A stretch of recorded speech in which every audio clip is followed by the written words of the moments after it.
उसी संदर्भ को आगे बढ़ाते हुए बहन रेखा लोढ़ा ने भी ऐसी महत्वपूर्ण यहाँ बिंदु अंकित कर दिया, जो स्तंभ बना दिए, जो हमें निरंतर ये सोचने के लिए बातें करते हैं कि अब सदन कोई आंदोलन नहीं है।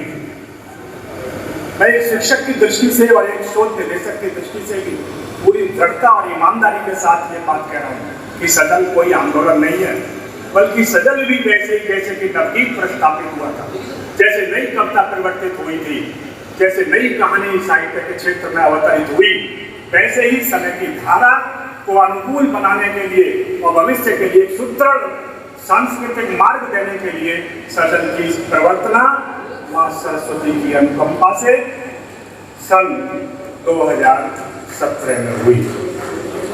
यद्यपि मैं तो बहुत बाद में इस विधा से जुड़ा, मार्च 2021 में, और निरंतर एक प्राध्यापक रहते हुए 44 साल प्रोफेसर रहा। ये प्रयास करता रहा बिजनौर की भूमि में रोहिलखंड विश्वविद्यालय के परिसर में रहते हुए कि इस गजल का कुछ तोड़ निकलना चाहिए। तमाम हिंदी को छोड़कर लोग पता नहीं क्यों कुछ पॉपुलैरिटी लेने के लिए या ऐसे ही पैसे खाने कुछ काम करने के लिए अपनी संस्कृति का परित्याग करके अपनी हिंदी माँ को छोड़कर गजल के क्षेत्र में चले गए। और मैं तो जनपद बिजनौर में रह रहा, 31 साल वहाँ प्रोफेसर रहा, और वो गजल की एक प्रकार से जननी, जो जिसको सो काल्ड हिंदी गजल कहते हैं, उसकी जननी मानी जाती है। दुष्यंत कुमार जी, उनके बेटे आदि काफ़ी लोगों से मेरा परिचय था, लेकिन मैं गजल में प्रवाहित होने की बात तो बहुत दूर है, मुझे प्रविष्ट भी नहीं हो पाया, मेरा मन ही नहीं किया, क्योंकि गजल हिंदी की विधा नहीं हो सकती। हाँ, कुछ प्रतीक्षा कर रहे थे, जैसे गंगा स्वर्ग में प्रतीक्षा कर रही थी मृत्यु लोक में आने के लिए, लेकिन उसे एक सक्षम भागीरथी की आवश्यकता थी, और ऐसे भागीरथ के रूप में डॉक्टर अनिल अवतरित उसी पृष्ठभूमि से अवतरित होते हैं गजल की पृष्ठभूमि। इन शब्दों में कहना चाहूंगा कि कोई चलता बटिया बटिया, कोई लीगों पर चलता है, कोई चलता आदर्शों पर, कोई ग्रंथों में ढलता है, लेकिन लीगों को तोड़े जो अपने आदर्श बनाता है सृजक, वही इस वसुधा पर युग युग में पूजा जाता है। डॉक्टर अनिल गहलोत जी ने एक बहुत साफ सुथरा स्वच्छ सांस्कृतिक मार्ग आप लोगों के बीच दिया,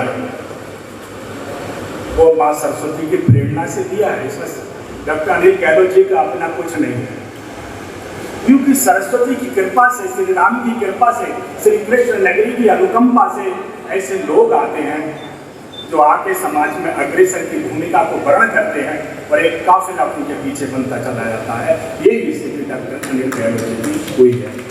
मैं तो बहुत वो शायद 2.5 साल होने जा रहे हैं जब मैं सदन से जुड़ा, और पता नहीं क्या माँ सरस्वती की कृपा रही और वात्सल्य भाव रहा है डॉक्टर अनिल गहलोत जी का कि मैंने आज तक 850 सजलें लिखी, इतने तो मैं गीत भी नहीं लिख पाया, दोहे तो बहुत लिख लिए, लेकिन 850 सजलें लिख जाना पता नहीं कैसे लिखे। मुझे कभी कभी ये भ्रम होता है कि क्या ये माँ सरस्वती ने हमसे ही लिखवाई। तो कहने का तात्पर्य ये है कि इस विधा के क्षेत्र में कई सिरमौर बनकर हमारे सामने उभरे हैं, जिनको मैंने विशिष्ट आकलन के मध्य परखा है, समझा है।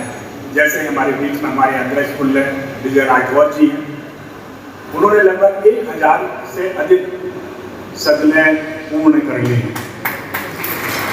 उनके 10 संग्रह की जो समीक्षा है मैंने प्रस्तुत की, स्वयं मुझे अच्छा लगा। एक बिजनौर से और धामपुर से, क्या है, मेरठ से डॉक्टर ईश्वर चंद्र गंभीर हैं, उन्होंने 1100 से अधिक गजलें लिखी है, और वो सेना से निवृत्त हुए, और मैंने उनसे बात की मेरठ के कार्यक्रम में, अंतर्राष्ट्रीय साहित्य कला मंच का कार्यक्रम था, कि मैंने कहा आप तो सेना के व्यक्ति होकर इस प्रकार का अब संस्कृति का कार्य कर रहे हैं, आप सदन के क्षेत्र में क्यों नहीं आते? और उन्होंने बात को स्वीकार कर लिया। उन्होंने कहा कि मेरी ये सारी जो 1000 से अधिक की गज़लें हैं इनको मैं जल्दी सजलों में परिवर्तित कर दूंगा, और वो काम लगभग संपन्न हो चुका है और जल्दी ही आपके सामने वो ग्रंथ भी आ जाएगा।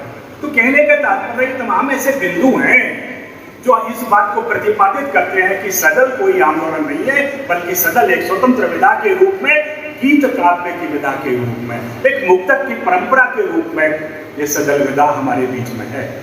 तो मुझे ये कहने में कोई संकोच नहीं है कि मैं इसके आंदोलन के बारे में बात करूं, बल्कि मेरी जो चिंता है, मेरे मन में जो भाव उत्पन्न होता रहता है वो ये है कि इसको कैसे और फैलाया जाए।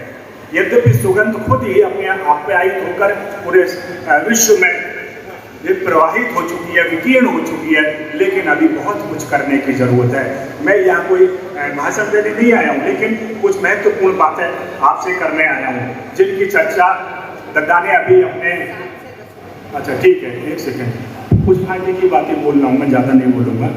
3 शोध रजिस्टर्ड हुए हैं, एक रोहितखंड विश्वविद्यालय में, एक वेंकटेश्वर विश्वविद्यालय में और एक सिंगानिया विश्वविद्यालय में, और तैयारी चल रही है। एक संवेदना के स्वर को लेकर है, एक सजल के अवतरणाओं को लेकर है, और दूसरा उसके समीक्षात्मक उसको रूप को लेकर है, और चौथा एक विषय यहाँ आगरा यूनिवर्सिटी में डॉक्टर अनिल गहलोत जी के प्रभाव से कनक जी ने रजिस्टर्ड कराया है। तो मेरे कहने का तात्पर्य यह है कि ये कैसे आगे फैले। मैं निवेदन भी करना चाहूँगा यहाँ, जबकि समय की अपनी मर्यादा है, कि वैसे तो भारत में इस समय बहुत विश्वविद्यालय काम कर रहे हैं। अगर विश्वविद्यालयों की सूची को देखें नेट पर तो 789 विश्वविद्यालय हैं, लेकिन कुछ मैंने उसमें से छांटे, और ऐसे विश्वविद्यालयों में 72 विश्वविद्यालय मैंने छांटे हैं। भारत के सारे विश्वविद्यालयों के नाम भी मैं लिखे हैं, लेकिन मैं पढ़ के नहीं सुना सकता। जो बात कहना चाहूँगा वो फिर दीदी मुझे टोक देंगी आके। तो इन 72 विश्वविद्यालयों की जल्दी ही टाइप करा के सूची में आपको भेजूंगा, और आपसे निवेदन करूंगा कि आप अपनी प्रतियों को वहाँ के हिंदी विभागों में, क्योंकि वहाँ विभाग में हिंदी चल रही है, वैसे तो तमाम जगह हिंदी चल रही है, लेकिन विभाग में जो हिंदी चल रही है, जैसे इस महाविद्यालय में हिंदी चल रही है, ऐसी विश्वविद्यालयों में हिंदी चल रही है, वहाँ कम से कम अपने सजल संग्रह को भेजें। और साथ ही 2-2 प्रतियां आप केंद्रीय पुस्तकालयों में, जो कोलकाता की केंद्रीय लाइब्रेरी है, चेन्नई की लाइब्रेरी है, नई दिल्ली की लाइब्रेरी है, मुंबई की लाइब्रेरी है, 2-2 प्रतियां आप अपने उसके संग्रह की भेजें। ऐसे ही सजल के ऊपर कुछ लोग आरोप लगाते हैं कि सजल के तत्व निखर कर सामने नहीं आ रहे हैं, लेकिन सजल में भी वो गीति काव्य के तत्व निर्धारित हैं। इसके ऊपर हमने शोध भी रजिस्टर्ड कराया है, जैसे अंत्यवृत्ति की प्रधानता है, संगीतात्मकता है, निरपेक्षता है, पूर्वापर संबंध है, रसात्मकता है, भावातिरेकता है, शब्द चयन है, सामायिक प्रभाव, मार्मिकता, संक्षिप्तता। समय कम है इसलिए मैं जल्दी बोल रहा हूँ आपको, क्योंकि दूसरे व्यक्ति आएंगे। तो अगर इन तत्वों के आधार पर भी अगर हम शोध सबमिट करें तो मैं समझता हूँ एक बहुत बड़ा कार्य हो जाएगा। दूसरे कि सजल को हम राष्ट्रीय और अंतर्राष्ट्रीय स्तर पर कैसे बढ़ा सकते हैं, तो कुछ बिंदु मैंने 2 दिन से छांट रहा था कि छोटी छोटी गोष्ठियों, सेमिनारों और वेबिनारों का हम आयोजन करें। सजल पर विविध आयामों को छूते हुए आलेख और शोध पत्र लिखें, आलोचनात्मक लेखों का प्रकाशन हो, संपादन हो। ये काम डॉक्टर अनिल गहलोत जी या कोई अकेले करें ऐसा नहीं, आप लोगों को आगे बढ़ना चाहिए। जो संकलन निकल चुके हैं उनकी समीक्षाएं पुनः लिखवाएं, और उस प्रकार के संपादकीय ग्रंथ साहित्य के क्षेत्र में आने चाहिए। पत्र पत्रिकाओं में सजल पर आलेख, समीक्षा और सजलों का प्रकाशन होना चाहिए। अलग अलग जो हिंदी के महाविद्यालय हैं, विश्वविद्यालय हैं, वहाँ भी आप अपनी पुस्तकों को भेंट करें। सामूहिक सजल संग्रह और समीक्षा संग्रहों का जैसे कि किया जा रहा है, लेकिन कुछ अलग हटके परंपराओं से, क्योंकि उसका ठेका डॉक्टर अनिल गहलोत जी ने नहीं ले लिया है। आप लोग भी करें जैसे हम लोग भी करते हैं, आगे आए, सब लोग सहयोग करेंगे, ऐसा काम करना चाहिए। दूसरा, सजल की कम से कम मैं भी प्रयास कर रहा हूँ कि जो 5 दशक की बल्कि 6 दशक की यात्रा हो, 6 वर्ष की यात्रा होने जा रही है, तो उस यात्रा को लेकर, और भी नहीं तो 5 वर्ष की यात्रा को लेकर एक लेख लिखे जाएं और उसको फिर पुस्तकाकार दिया जाए, जिससे अपना साहित्य और आगे बढ़ेगा, शोधार्थियों को उसका बहुत लाभ मिलेगा। दूसरा, सजलकारों के के जो सदर के साहित्यकार हैं उनको समारोह पूर्वक सम्मानित और पुरस्कृत करने की जो योजना आपने बनाई है इसको व्यापक विस्तार दें। अंतिम है कि प्रवासी साहित्यकारों को भी आकर्षित करना है। यहाँ तमाम लोग ऐसे बैठे हैं जिनके विदेशों में साहित्यकार कार्य कर रहे हैं, उनको भी आप थोड़ा ड्यू रेस्पेक्ट दीजिए। मथुरा की नगरी बहुत आते हैं, ऐसे लोगों को अपना सजल संग्रह भेंट कर दीजिए और प्रेरित करिए, उनकी सहायता भी करिए कि वो सजल लिखें।